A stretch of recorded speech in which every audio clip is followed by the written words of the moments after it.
উপস্থিতি, সম্মানিত নেতৃবৃন্দ এবং সামনে আগত বিভিন্ন এলাকা হইতে আগত সংগ্রামী তৌহিদি জনতা, আসসালামু আলাইকুম ওয়া রাহমাতুল্লাহ।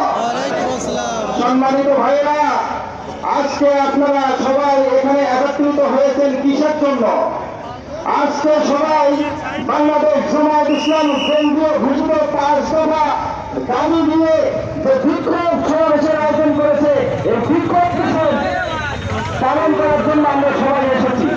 আমাদের একটি উদ্দেশ্য থাকবে, এই 5 দফা দাবি আদায় না করা পর্যন্ত আমরা কেউই ময়দান ছেড়ে চলে যাব না। সম্মানিত ভাইয়েরা, আমরা যেরকম শান্তভাবে রাজনীতি করি, ঠিক সেইভাবে আমরা দাবি